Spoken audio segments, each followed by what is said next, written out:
So I wanted to kind of highlight a specific board design of yours. I was thinking the Yinyang twin. Yep. Was that what you brought to Fiji? Okay, cool. Then let's talk about that. Let's highlight that for listeners. What is it? And so that actually, we talked a little bit about the stab acid test thing earlier. So I was making like a round diamond tail channel bottom. Originally they weren't channel bottoms. They were like a pretty interesting spiral V concave setup. And I was trying not to do them as channels specifically just because Jonesy is such a legend. I didn't want to sort of like get on that. And then I had so many friends like, bro, can you just put some channels in one for me? And I was like, all right, whatever. We did a couple and that sort of was going good. And then the acid test thing came up and I was like, let's tweak this thing. So we kind of like pulled the nose, tucked the tail a little, straightened the tail curve, put a swallow on it, adjusted the rocker a little and sent them out for that. And it was funny because when they did the test, Mason and Coco were like kind of poo-pooed it. It was pretty sick. Coco had a great line, was just like, I know Cokes. And she was like, what? You think I'm pregnant or something? Like, what is it? I was like, oh, shit. Because it was more volume? Yes, it was chunky for him. But it was funny because it was like, then half the guys at Stabbin, like Ashton Goggins, like rode that board, took that board and like you said, didn't leave his board bag for like 2 years. It was just like, this thing's insane. It was like all my friends were like, that was all everyone was ordering. And it sort of became like, I was like, oh, I like really started refining them. And then Dave ended up getting on a couple. We had some really bad floods at home a couple of years ago. And if you've probably seen a bit of that, of course, really gnarly. It was left to a lot of us to sort of like do a lot of like rescue work and recovery work. And anyway, me and Dave were like going up a river one day in his boat. And we're coming back after doing like, I think we did like a medicine drop or something somewhere. And we're coming back in his boat and we're chatting about boards and different things. And he was like, what have you been riding? We're chatting. And he's like, oh, I was like, come grab one. He just grabbed like a 6.8 off the rack. And he was like, rang me a couple of days later. He's like, this thing's insane. He was all jazzed on it. I was like, oh, cool. So he rode a couple and then he was like, have you ever made any without channels? And I'd made one and I hated the look of it. And it was actually meant to go to a guy in Japan or something. I never even sent it.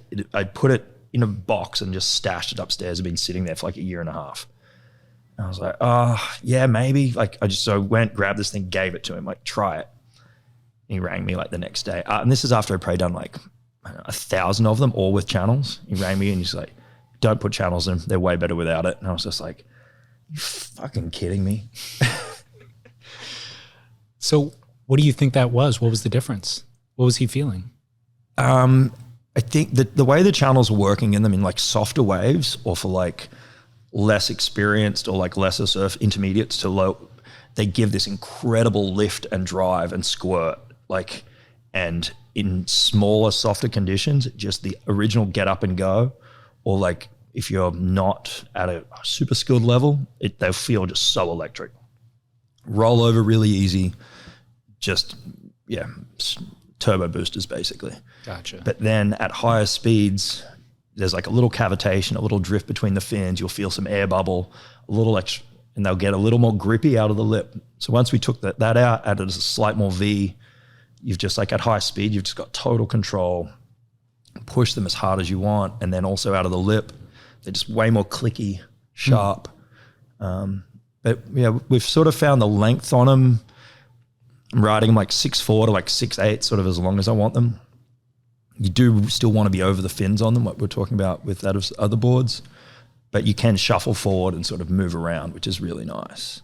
But I don't want them too long. Otherwise it sort of feels like you got too much of like swing weight and pendulum in front of you. Okay. Yeah, they're just a lot of fun. It's like, it sort of ticks a lot of boxes. You're not too long that it's getting in the way, but you're also getting that like longer board glide and feel. Yeah. And with that swallow, you sort of get that little straighter, longer rail line in the back. So what does the rail look like and what does the rocker profile look like?